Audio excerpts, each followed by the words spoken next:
Agora, a gente vai receber o Gabriel Reis Gama, que foi o autor do Outro Melhor Trabalho, que vai fazer uma apresentação aqui para a gente sobre o trabalho dele.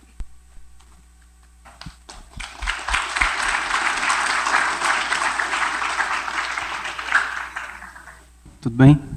Meu nome é Gabriel. Hoje eu estou aqui com os meus amigos Henrique e Fernando para apresentar para vocês o trabalho que a gente desenvolveu na disciplina de Ciência de Dados aplicada ao futebol, que foi uma inovação aí da UFMG, e nós tivemos o privilégio de fazermos parte da primeira turma, e é um modelo de Expected Pass interpretável, que vai solucionar um problema de enviesamento que a gente vai explicar melhor aqui agora. Para dar uma contextualizada, Expected Pass são modelos estatísticos que visam atribuir uma probabilidade de completude a cada passe, a partir do reconhecimento de padrões em dados de treino.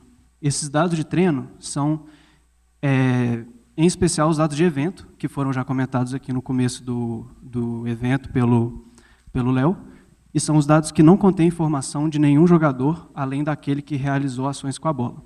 Como é o caso daquele exemplo ali de um passe, a gente só tem informação de onde ele partiu e onde ele chegou. Para a gente poder complementar esses dados, a gente usa então os dados de tracking, que descrevem a posição de todos os jogadores do campo em todos os momentos. Só que os dados de tracking são muitos, né? Existem muitos frames para descrever um único evento, então a gente associa apenas um frame a um evento. E assim a gente diminui bastante a complexidade computacional para realizar o algoritmo. E por que a gente faz isso? Bom, porque os dados de evento eles têm uma limitação bem grave. Quando um passe ele é correto, então ele sai de um jogador e chega no jogador do mesmo time, a gente sabe quem recebeu e quem passou sem problema nenhum. Mas quando um passe ele é errado, a gente só tem informação de onde ele saiu e onde ele foi parar, ou seja, onde aconteceu uma interceptação, por exemplo. E a gente não sabe para quem o passador quis que a bola chegasse, né? Quem era o recebedor esperado daquele passe. Por isso a gente desenvolveu então a métrica de recebedor esperado. Essa métrica, ela procura descobrir quem era o passador, quem era o recebedor para quem o passador quis que a bola fosse. Primeiro a gente calcula então a distância de cada um dos potenciais recebedores até a projeção da linha de passe a partir do ponto de interceptação. Depois a gente calcula o ângulo entre recebedor, passador e ponto de interceptação, porque um ângulo mais agudo indica que o recebedor potencial já estava ali próximo da direção que o passe foi dado, então ele é mais provável de ser o recebedor esperado, e se o ângulo for muito grande, quer dizer que o recebedor estava para o lado ou até atrás do passador, o que torna mais improvável que ele seja o recebedor esperado. A gente aplica, então, um peso a esse ângulo, então se o ângulo for mais curto, é mais provável que ele seja o recebedor esperado, e se o ângulo for maior, é mais improvável, e a gente aplica uma penalização à angulação muito grande. Multiplicando, então, a distância pela angulação penalizada, a gente tem a distância ponderada. E escolhendo, então, o recebedor potencial, que tem a menor distância ponderada, a gente tem o recebedor esperado. Com o recebedor esperado, a gente pode traçar a distância entre passador e recebedor esperado antes do passe ser realizado e usar isso como uma métrica de distância ao invés da distância percorrida de fato pela bola. Por que a gente faz isso? Porque os dados de evento, eles, muitas vezes, passes que percorrem pequenas distâncias foram interceptados próximos ao passador. E se eles forem interceptados próximos ao passador, e foram passes errados, o modelo pode entender, erroneamente, que passes curtos são mais difíceis, né? Porque muitos passes que percorreram uma distância pequena foram errados. E usando essa distância, que é a distância esperada pelo passador, a gente tem uma dimensão melhor da dificuldade inicial do passe antes dele ser tentado. Bom, mas só a distância entre o passador e o recebedor, obviamente, não é o suficiente para você calcular a probabilidade de um passe ser completo, né? Existe um outro time inteiro em campo que está tentando te atrapalhar a completar esse passe. Então, a pergunta que vem aqui é como que a gente consegue calcular o impacto de cada marcador no passe a ser realizado? Intuitivamente, a gente pensa que a distância entre o passador e o marcador seria uma boa maneira de avaliar isso, né? Mas, por exemplo, se nós temos um marcador que está correndo na direção oposta do passe, para ele chegar na bola vai ser muito mais difícil que um cara que já está correndo na direção da bola. Então, um jeito melhor de avaliar isso é calculando o tempo que demora para o marcador chegar na bola, e a gente usa isso para calcular essa pressão do passe. Tá? Então, aqui a gente calcula de um marcador que está, por exemplo, ali mais ou menos no meio de campo, o tempo que demora para ele chegar no campo inteiro, e a gente, para calcular isso, a gente vai pegar a velocidade inicial do jogador, a aceleração dele, um tempo de reação para ele reagir à bola e coisas assim. E aí a gente pega isso e a gente calcula o impacto do defensor em 3 momentos diferentes, né? São 3 momentos do passe. Primeiro a gente pega a pressão que ele exerce ao passador, depois a gente pega a pressão que ele exerce à linha de passe e, por fim, a pressão que ele exerce ao recebedor, quanto que ele impacta o domínio de bola. Essa primeira pressão ao passador aqui ela é bastante simples, né? A gente pega que quanto mais rápido o marcador chega no passador, maior as chances dele interferir de alguma forma ali no cara que está realizando o passe.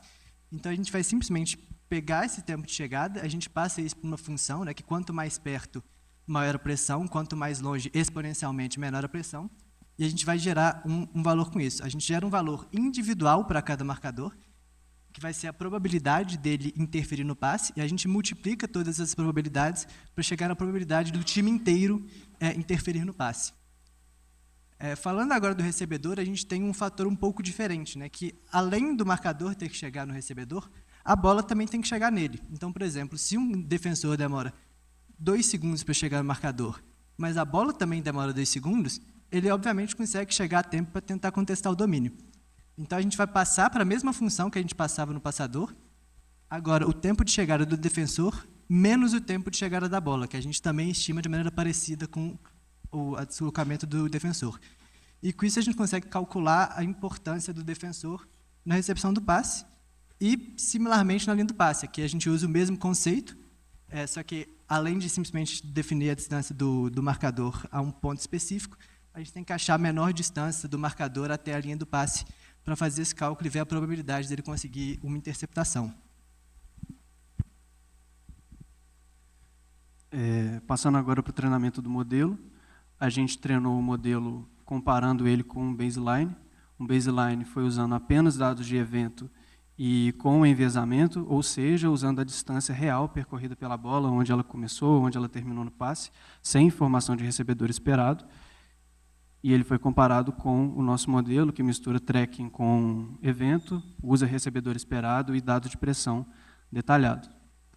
O desempenho do modelo comparado com o baseline é bem próximo, as métricas ficam oscilando ali uma próxima da outra, mas lembrando que o enviesamento que está presente no baseline é também um vazamento de dados que torna mais fácil ele atingir essas métricas, né? Então, a gente aproximou o desempenho solucionando o enviesamento.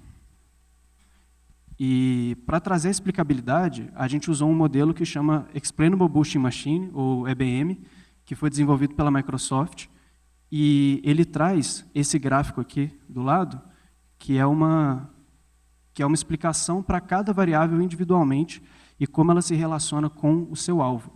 Então, aqui, por exemplo, a gente tem a posição no eixo X do campo e como que ela se relaciona com a probabilidade de completude. Esse aqui é só para vocês terem ideia de como funciona o algoritmo mesmo, e ali dá para ver que passes no final do campo são mais improváveis do que passes no início do campo, né, mais próximos do seu campo de defesa, o que é coerente com o que se espera. O nosso modelo apresenta esse gráfico aí para relacionar a distância entre passador e recebedor esperado, que também é o que se espera, né? Passes mais curtos são mais prováveis do que passes mais longos. Só que, quando a gente usa o baseline, ou seja, o dado enviesado, acontece isso aqui. E a distância percorrida de fato pela bola, ela faz com que o modelo entenda que passes curtos são mais improváveis do que passes médios, que são mais prováveis do que passes mais longos, o que não faz sentido nenhum. Isso por conta daquela questão da interceptação que eu falei antes, que muitos passes são interceptados próximos ao passador. Antes da gente finalizar a apresentação aqui, a gente gostaria de falar um pouco sobre algumas aplicações que a gente tem com o nosso modelo. A primeira delas é o PAX. O PAX é uma métrica de dificuldade e qualidade de passes, E ele é dado pelo resultado do passe, 1 se o passe foi correto e 0 se o passe foi errado, menos o no XP. E o resultado que a gente obteve aqui é bem intuitivo. Os melhores passadores, os mais consistentes, são o top do ranking, né? Uma segunda aplicação que a gente colocou aqui era uma avaliação de perfil de jogadores, que a gente pode fazer também. E nesse gráfico aqui, por exemplo, a gente pode ver que o Alexander Arnold, o exemplo aqui, ele faz passes em que ele está muito menos pressionado, mas para jogadores que estão muito pressionados. E o De Bruyne, por outro lado, ele faz passes em que ele está muito pressionado, mas às vezes para jogadores um pouco menos pressionados. Essa análise ela pode ser expandida também para estilos de times. Uma análise possível aqui de se fazer é interessante de ver como o Manchester City ele faz mais passes, mas ele faz mais passes mais curtos, enquanto o Burnley, por exemplo, ele faz menos passes e passes muito mais longos. A última aplicação que a gente queria trazer é uma aplicação que eu considero muito interessante, que é uma métrica, de certa forma, de avaliar posicionamento sem bola. É um gap muito grande, que já comentaram aqui, inclusive, mais cedo, que essas métricas, em geral, elas tendem a avaliar momentos de bola, e isso é 1 minuto, 2 minutos do jogo inteiro.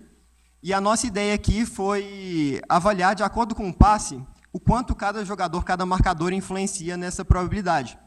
Isso é interessante porque você pode, inclusive, tirar algumas conclusões sobre o posicionamento dos marcadores.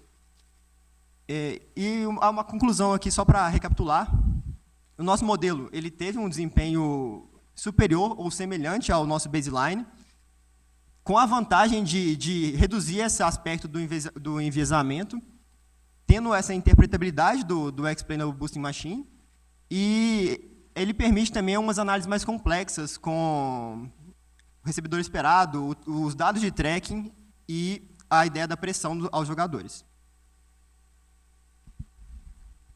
E é isso.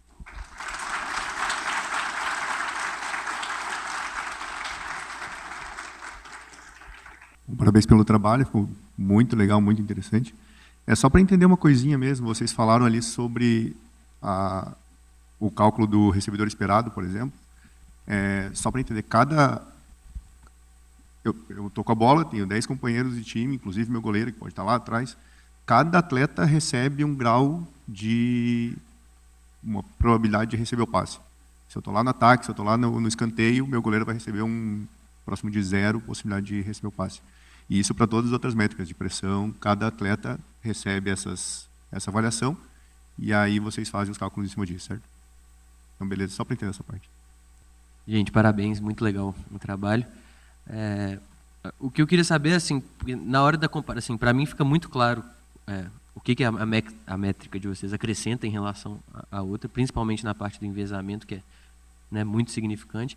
Mas, assim, na hora que a gente olha a comparação com o baseline e vê elas próximas, né, dá um pouco de agonia, assim, dá vontade de ver a de vocês muito acima. Então, vocês chegaram a fazer uma versão dela sem incluir os dados de tracking, mas incluindo o cálculo do recebedor esperado e não a distância pré-passe? Tipo, eu sei que na prática, né, esse contexto não existe, mas assim, só para efeito de comparação. É que realmente não tem muito como fazer o cálculo do recebedor esperado sem usar não, tracking. Usando o tracking para calcular o recebedor esperado, mas sem usar as outras features. Sem usar as outras features.